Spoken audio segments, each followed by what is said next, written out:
Yeah, ameenda na hapa.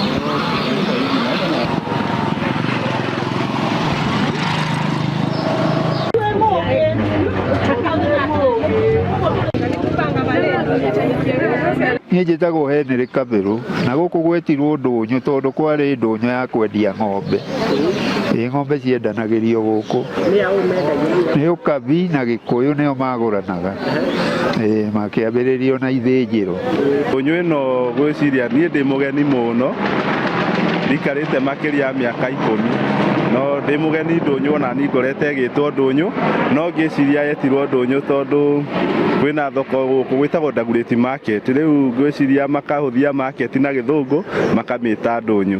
Rĩu kwĩna gĩthĩnjĩro gũkũ nĩkuo nyama ciumaga kĩndũ ta kĩu ngwĩciria nĩkĩo gwetirwo ndũnyũ gũkũ. Ndakorire gũgĩtwo Dagoretti Market tondũ nĩ market yendagio indo nyingĩ. Gũkũ nĩkuo wholesale ya nyama, nyeni, indo ciothe njega ci gũkũ. Nyama nĩkuo cingĩhĩire, nĩkuo supplier ya nyama. Nĩ twendagia indo nyingĩ, nĩ twendagia ngũ, makara na indo nyingĩ. Kĩndũ gĩothe ũngĩenda no wone gũkũ Dagoretti Market. Koguo mwĩ karibu sana gũkũ. Kila kitu iko huku na bei nafuu. No gũkũ njũĩ gwetirwo rĩrĩ ndũnyũ, mbere gwetagwo Dagoretti kwa nyama. Gĩcoka gĩtwo ndũnyũ tondũ andũ nĩ monire no moke kwendagĩria kuo gũtuĩke thoko. Igĩtuĩka ndũnyũ ya andũ othe. Na gũkũ gwetirwo ndũnyũ nĩ ũndũ nĩkuo gũthĩnjagĩrwo ng'ombe, nĩkuo thoko ĩrĩ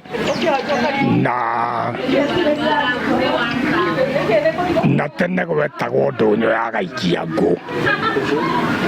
No nĩ yacokire ĩkĩgarũrwo ĩgĩtwo Dagoretti Market. Niĩ ngĩciarwo na ngĩkũra ndokire gũkũ njũĩ gwĩtagwo ndũnyũ. Na thĩinĩ wa ndũnyũ ĩno rĩ, reke tuge nĩ ndũnyũ nene tondũ wanjĩrĩria na kũrĩa gĩthĩnjĩro-inĩ nĩ kũrĩ kwa nyama. Ũgagĩũka gũkũ ndũnyũ thĩinĩ. Kwĩna indo ciothe, nyanya, everything, nginya waru, nyeni na marĩ. Gũtirĩ kĩndũ gũtarĩ gũkũ no muoyo.